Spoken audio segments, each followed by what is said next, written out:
Vijay sir வந்து சொன்னதை செய்வார், செய்யறதுன்னா சொல்லுவார். அவர் வந்து எம்ஜிஆர் உடைய கொள்கையில் வருவார். அவர் ஒழுங்காக சட்டம் ஒழுங்கு நல்லா பராமரிக்கணும். முதல்ல கவர்மெண்ட் அவர் செய்கிற திட்டம் வந்து களப்பணி செய்யணும். கவர்மெண்ட் ஆளுங்க அதை தான் கரெக்டாக பண்ணணும்.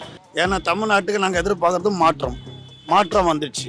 இனிமே அவர் சொன்ன வாக்குறுதிகளை அவர் நிறைவேற்ற வேண்டியது அவருடைய கடமை. புதுசாக பதவி ஏற்றுற மக்களை வந்து அவர் ஆதரித்து வர வச்சுருக்காங்க. அவர் வந்து அவருக்கு சொன்ன எல்லா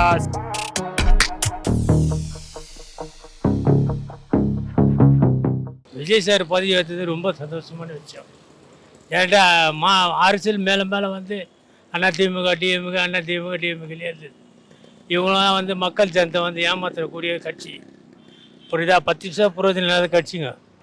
மேலுக்கு 4 வருஷம் 5 வருஷத்தில் இருக்கிறக்கோ அந்த 4 வருஷமாக விட்டுட்டு 5ஆவது வருஷம் ஸ்டார்ட் பண்ணும்போது இதுலேருந்து தெரிஞ்சு இவங்க எவ்வளோ திட்டு பார்த்துங்க. புரியுதா? இவர் வந்து விஜய் சார் வந்து சொன்னதை செய்வார், செய்கிறதுன்னா சொல்லுவார். அவர் வந்து எம்ஜிஆர் உடைய கொள்கையில் வருவார். அவர் எங்களுக்கு நல்லா உதவி செய்யணும், முதியோர் திட்டு போடணும் எங்களுக்கு, அவ்வளோதான். என்ன நினைக்கிறேன்னா, விஜய் முதலமைச்சராக பதவி ஏற்று நல்ல விஷயந்தான், நல்லது செய்யட்டும். இதுக்கப்புறம் எல்லாத்துக்கும் நல்லது பண்ணணும் தானே வந்திருக்காரு, நல்லது செய்வார். அவர் ஒழுங்காக சட்டம் ஒழுங்கு நல்லா பராமரிக்கணும். முதல்ல கவர்மெண்ட் அவர் செய்கிற திட்டம் வந்து களப்பணி செய்யணும். கவர்மெண்ட் ஆளுங்க அதை தான் கரெக்டாக பண்ணணும். அதை தவறாக பண்ணாங்கன்னா அவருக்கு தவறாக முடியுது. அது யாருக்கு என்னென்ன நடக்கணும் இருக்குதோ அது கண்டிப்பாக நடக்கும். சரி, ஃபஸ்ட்டு வாட்டியாக வந்திருக்கிறாரு, அவர் என்ன பண்ணுறாருன்னு பார்க்கலாம். நாட்டுக்கு நல்லது நடந்தால் நல்லது தான். பசங்களுக்கெல்லாம் பாதுகாப்பு கொடுக்குறது சொல்லிக்கிறாங்க. அதனால் எங்களுக்கு சந்தோஷம் தான், நல்லது தான். விஜய் சிஎம் ஆகிக்கிறத வரவேற்கிறோம். ஏன்னா தமிழ்நாட்டுக்கு நாங்கள் எதிர்பார்க்கறது மாற்றம் வந்துடுச்சு. இனிமே அவர் சொன்ன வாக்குறுதிகளை அவர் நிறைவேற்ற வேண்டியது அவருடைய கடமை. யார் வந்தாலும் நல்லது, ஆட்சி நல்லா இருக்கணும். யார் வந்தால் மக்களுக்கு நல்லது செய்யணும். எது வந்தாலும் கஷ்டம் லாபம் நஷ்டம் எல்லாத்தையும் அனுபவித்து மக்களுக்கு குறை இல்லாத நல்லது செய்யணும். அது யாராக இருந்தாலும் ஏற்றுக்கலாம். புதுசாக பதவி ஏற்றுற மக்களை வந்து அவர் ஆதரித்து வர வச்சுருக்காங்க. அவர் வந்து அவருக்கு சொன்ன எல்லா செயல்முறைகளும் நிறைவேற்றினா எல்லாருக்கும் ரொம்ப பயனுள்ளதாக இருக்கும். அவர் நல்லா செய்வாருன்னு நம்பியிருக்காங்க மக்கள். கரெக்டாக பண்ணுவார், நாங்களும் நம்புகிறோம். இது எல்லாமே நல்லா செயல்படுத்தினா மக்களுக்கு ரொம்ப சந்தோஷமாக. நல்ல விஷயம் தான் சார். புதுசாக ஒருத்தருக்கு நம்ம வந்து சான்ஸ் கொடுக்கணும்ல சார். இப்போது ஏடிஎம்கே டிஎம்கே இவங்க 2 பேரும் தான் மாற்றி வந்துட்டு நாட்டான. புதுசாக ஒருத்தர் வந்திருக்காரு, நிறைய விஷயம் அவரும் சொல்கிறாரு, நிறைய சேஞ்சஸ் பண்ணுறேன்னு சொல்கிறாரு. முக்கியமாக வந்து பார்த்தீங்கன்னாக்கா லேடிஸ்க்கு, ஸ்டூடெண்ட்ஸுக்கு, அப்புறம் சொசைட்டிக்கும் நிறைய விஷயம் வந்து சொல்கிறாரு, பண்ணலாம் அப்படின்னு சொல்லிட்டு. அதுவே கொஞ்சம் டைம் கொடுத்தோம், நேற்று சொன்ன மாதிரி கொஞ்சம் டைம் கொடுத்தாக்கா நல்லா பண்ணுவார்ன்ட்டு தோணுது சார். இப்போ எல்லாருமே அவர் வந்து நல்ல ஒரு செய்வார் பண்ணுவாருன்னு தானே அவரை தேர்ந்தெடுத்திருக்காங்க. எல்லாருக்கும் அவர் வந்து நல்லது தானே. இப்போ இவ்வளோ நாள் அவங்க தானே ஆண்டுன்னு இருந்தாங்க. இனிமேல் அவர் புதுசாக ஒருவர் எப்படி ஆண்டு வருவாருன்னு தான் எல்லோரும் எடுத்திருக்காங்க. சிஎம்மாக பதவி ஏற்று பற்றி ரொம்ப சந்தோஷம்தான். அடுத்தபடியாக இப்போ அவர் வாக்குறுதியெல்லாம் கரெக்டாக நிறைவேற்றணும்.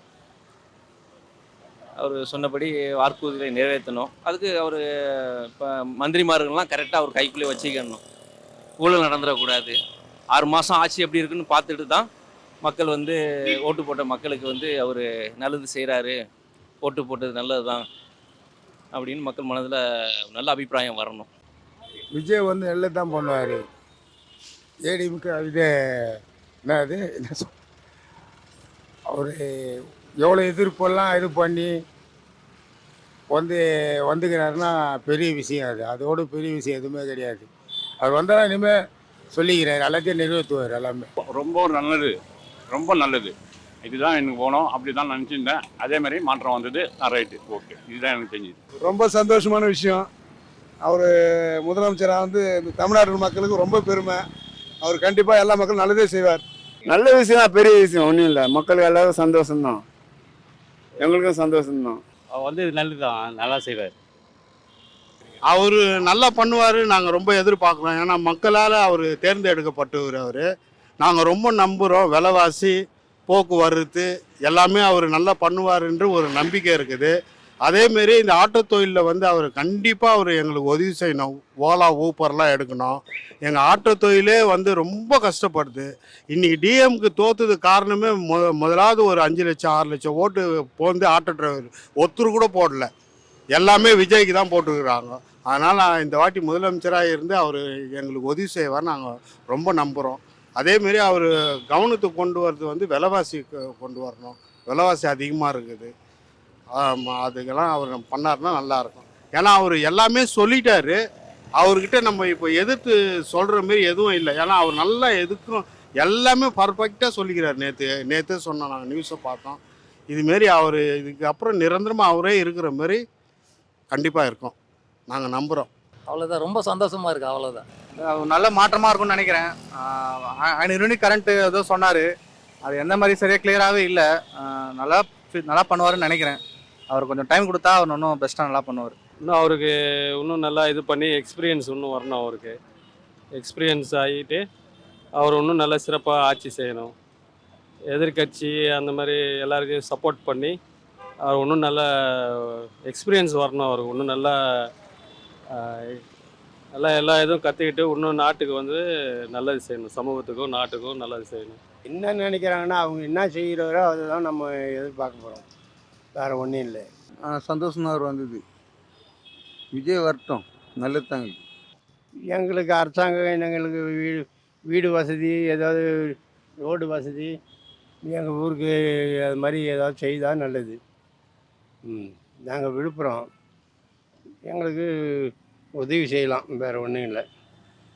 வீடு கொடுத்த விட்டே பில்லு கொடுக்காத விட்டானுவேன், கொடுத்த விட்டே பில்லை கொடுக்காத சிமெண்ட் மூட்டையை வாங்கி ஏமாத்திட்டானுவேன், கம்பியை வாங்கிட்டு ஏமாத்திட்டானுவேன். இது டோரு தரேன் நான், அலுமினியம் இப்போ இது இரும்பு டோரு அதுவும் தான் தரல, எதுவுமே தரல. நாங்களே சொந்த காசை வச்சு இப்போ லோல் போட்டு ஏதோ செய்து வச்சுன்னுக்கிறோம், வேறு ஒன்றும் கிடையாது. ஆனால் இப்போதைக்கு வந்து செய்யறதுக்கு கொஞ்சம் கஷ்டம். ஏன்டா எல்லாமே திட்டு பசங்க திருட்டானுங்க. கெஜனால 10 பைசா கிடையாது. அவர் வந்து கொடுத்த வாக்குறுதியை கொஞ்சம் கொஞ்சமாக நிறைவேற்றுறதுக்கு தான் அவர் இருக்கார். இருந்தாலும் கூட விஜய் சாருக்கு நான் சொல்ல விரும்புறது ஒன்றே ஒன்று, எது கொடுத்தாலும் சரிசமமாக ஆம்பளை பொம்பளை, இப்போ பெண்கள் வயசு பசங்க இவங்களுக்கு உதவி செய்யணும். பொதுவாகவே ஜனத்தங்களுக்கு செய்யணும். மகளிர் மட்டும்தான், முதியோர் வந்து மகளிர் மட்டும்தான் அப்படின்லாம் இல்லை, ஆம்பளைங்களும் இருக்கணும். அதேமாதிரி இந்த ரேஷன் கார்டு இப்போ வந்து ஒய்ஃப் இறந்துட்டாங்கன்னா, அவர் ஆம்பளை இருந்தாருன்னா அவருடைய பேரில் தான் ரேஷன் கார்டு இருக்குது. அப்போ அவர்களும் வந்து ரேஷன் கார்டு பொதுவாகவே கொடுக்கணும். நாங்கள் வந்து பொம்பளையுடைய ஃபோட்டோ இருந்தால் தான் ரேஷன் கார்டில் பணம் கொடுப்போம், அக்கௌண்ட்டில் கேஷ் போடுவோம்லாம் இருக்கக்கூடாது. ஆம்பளைங்க இருந்தாலும் சரி, அவங்க எவ்வளோ கஷ்டத்தில் இருப்பாங்க, பொட்டை பிள்ளைங்கள வச்சுருப்பாங்க, வாடகை வீட்டில் இருப்பாங்க, எவ்வளோ கஷ்டங்க இருக்கும் ஆம்பளைங்களுக்கு. ஆட்டோ ஓட்டுறாங்க, காகிதம் போடுறாங்க, இப்படி இருக்கிறாங்க. ஆனால் அவ்வளோ கஷ்டத்தில் அவங்க வந்து அந்த பசங்களை பார்க்குறாங்கன்னா அவங்களுக்கு ஒரு உதவியாக இருக்கும். இது ரேஷன் கார்டில் வந்து நாங்கள் வந்து பொம்பளைக்கு தான் கொடுப்போம்னா அவங்க வந்து வீட்டு வேலை செய்கிறாங்க, மற்ற கம்பெனியில் ஒர்க் பண்ணுறாங்க, அவங்களுக்கு சம்பளம் வரும். ஆம்பளைங்களுக்கு வந்து ஏதாவது கைத்தொழில், பெயிண்ட் வேலை, ஆட்டோ ஓட்டுறது, இல்லை வேறு ஏதாவது கூலி வேலைக்கு போனால் தான் அவங்களுக்கு காசு. இப்போ இது ரேஷன் கார்டில் வந்து அவங்களுக்கு ஏதாவது ஒரு உதவி வந்தால் தான் அவங்க வந்து அந்த பிள்ளைங்களை பார்க்க முடியும். ஒரு ஃபீஸ் கட்டுறது, ஸ்கூலில் ஒரு காலேஜ் ஃபீஸ் கட்டுறது, ஏதாவது ஒரு உதவியாக இருக்கும். ஆம்பளை ஒருத்தர் வச்சு அவங்க ரேஷன் கார்டை நம்பிக்கிறாங்க. இதனால் கவர்மெண்ட்டில் அவர் விஜய் சாருக்கு கொஞ்சம் பார்த்து செய்யணும். பொம்பளைங்களுக்கே எல்லாத்தையும் கொடுத்துட்டா ஒன்றும் கிடையாது, ஆம்பளைங்களுக்கும் செய்யணும். எனக்கு தெரிஞ்சு பொதுவாக ரேஷன் கார்டு வந்து பொதுவாக ரேஷன் கார்டு உள்ளவங்களுக்கு இந்த அமௌண்ட்டை அக்கௌண்ட்டில் நாங்கள் போடுறோம். இது ஆம்பளை பொம்பளை இதெல்லாம் கிடையாது, வித்தியாசம் என்ன. இது வந்து பொதுவாக செய்கிறோம் அப்படின்னா அவர்கிட்ட அதுதான் எதிர்பார்க்குறோம். நாங்கள் முதல்வர் வயசானவங்க, எங்களுக்கு பசங்கள்லாம் இல்லை, அதனால் வீட்டுக்காரன் இல்லை, எங்களுக்கு இந்த பென்ஷன் போட்டால் போதும். அவர் எக்ஸ்ட்ரா போடுறேன்னாரு, அது உதவி செய்தாருன்னா எங்களுக்கு ரொம்ப நன்றி. அவர் போட்ட இப்போ ஸ்டாலின் போட்ட திட்டங்கள்லாம் நிறைவேற்றணும், அதெல்லாம் இதுக்கப்புறம் தான் ஆரம்பிப்பார் ஒன்றுன்னா. அதுக்கப்புறம் அவர் இது தேர்தல் அறிக்கையெல்லாம் நிறைவேற்றுவார், எல்லாமே செய்வார், தொகுதிக்கு எல்லாம் செய்கிறோன்னு தான் சொல்லியிருக்காரு. மக்களுக்கு நல்லது செய்யணும், அவ்வளோதான், வேறு ஒன்றையும் எதிர்பார்க்கல. எதிர்பார்க்கலாம், எதுவும் எதிர்பார்க்கலங்க. எல்லாம் இந்த நாட்டை எப்படி காப்பாற்றுறாங்க, பசங்களுக்குலாம் பாதுகாப்பு கொடுக்கும். நீங்கள் ஒயின் ஷாப்லாம் ஓரளவுக்கு எல்லாம் பண்ணுறேன்னு சொல்லிக்கிறாங்க, பண்ணிட்டோம், பார்க்கலாம் என்ன பண்ணுறாங்க, நடவடிக்கை எடுக்கிறாங்க, எப்படி ஆட்சி ஆள்றாங்கன்னு பார்க்கலாம். விலைவாசியை கண்ட்ரோலில் வைக்கணும், இலவசத்தை தகர்க்கணும், பெண்கள் தடுக்கணும், சட்டம் ஒழுங்கை சரிப்படுத்தணும், போதை இல்லா தமிழ்நாட்டை உருவாக்கணும். எதிர்பார்க்கணும், நல்ல கல்வி கொடுக்கணும் தமிழ்நாட்டுக்கு, நல்ல வேலை வாய்ப்பு கொடுக்கணும் தமிழ்நாட்டுக்கு, நல்ல லஞ்சம் இல்லாத அரசியல் நடக்கணும். புரியுங்களா சார்? எதுவும் ஒரு தப்பு எங்கேயும் நடக்கக்கூடாது. சென்னையில் மெட்ராஸ் ஃபுல்லாக எங்கேயும் தப்பு நடக்காது. நல்ல ஆட்சி வந்தால் நல்லது. அவர் சொன்னதை முடிஞ்ச அளவுக்கு நிறைவேற்றினா இன்னும் நல்லா தனிப்பட்ட முறையில் அவரால் முடிஞ்ச அளவுக்கு அவர் செய்கிறது இருந்தால் சந்தோஷம். சட்ட ஒழுங்கு சரியாக இருக்கணும். பெண்களுக்கு முக்கிய பாதுகாப்பு தொகை முக்கியமாக இருக்கணும். போதைப் பொருள் ஃபஸ்ட்டு ஒழியணும். சென்னையில் பார்த்தீங்கன்னா போதைப் பொருள் வந்து ரொம்ப முக்கியமான ஒரு பேச்சு பொருளாக இருக்குது. அது ஒழிஞ்சா நல்லாயிருக்கும். எதிர்பார்ப்புனாக இப்போ சொசைட்டியில் நிறைய விஷயம் நடக்கல சார். இந்த பாலியல் தொழில் வன்கொடுமை நிறைய நடக்குது. ஸோ அதில் சேஞ்சஸ் எடுத்து வந்தால் நல்லாயிருக்கும் சார்.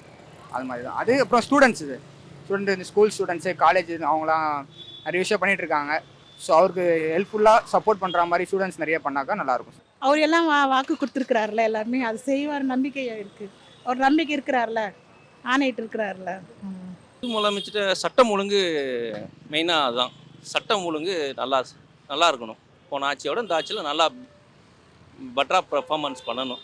ஏன்னா அவர் கையில் தானே இப்போ வந்து உங்களுக்கு காவல்துறை அப்போ அதெல்லாம் அவர் கையில் தானே வச்சுருக்கிறாரு. சட்டம் ஒழுங்கு அவருக்கு இது பண்ணணும். போதைப் பொருள்களை வந்து அவர் ஒழிக்கணும், முற்றிலும் உழைக்கணும். ஒழிச்சாருன்னா அவருக்கு வந்து நல்ல ஒரு மக்கள்கிட்ட வரவேற்பு இருக்கும். அவர் நல்லது தான் செய்வார். புது சிஎம் நல்லது தான் செய்வார். அவர் என்னென்ன திட்டம் வச்சுக்கிறாரோ அதெல்லாமே நிறைவேற்றுவார். நல்லது நடக்கும் நாட்டுக்கு. 3 வாட்டி அவர் தான் சிஎம். இனிமே சிஎம் தொடர்ந்து அவர் தான் இருப்பார். அது உனக்கு நிச்சயம். அவர் வந்து சொன்ன வந்து இது கொடுக்குறேன் அது கொடுக்குறேன்னு சொன்னதெல்லாம் கூட நான் எதிர்பார்க்கல.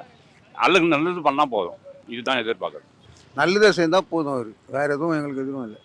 மக்களுக்கு நல்லதை செஞ்சாருன்னா அது வரைக்கும் போதும். போதை தடுப்பு சட்டம் சொன்னாருங்களா, அதை முதல்ல ஸ்டெப் எடுக்கணும். இந்த பெண்கள் பாதுகாப்பு இந்த 3 இதில் கையெழுத்து போட்டிருக்காரு. இது எல்லாமே கண்டிப்பாக நடக்கணும். அவரால் வந்து நான் ஒரே ஒரு கோரிக்கை வைக்கிறேன் முதலமைச்சர் மீது. என்னன்னு கேட்டிங்கன்னா, இந்த பெண்களை வந்து இந்த வன்கொடுமை பண்ணுறது இவங்களாம் வந்து சரியான தண்டனை கொடுக்கணும்.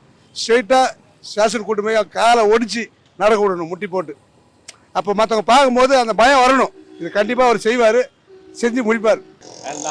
எல்லாம் நல்லா செய்கிறாரு, நல்லா செய்வார். அவ்வளோதான்.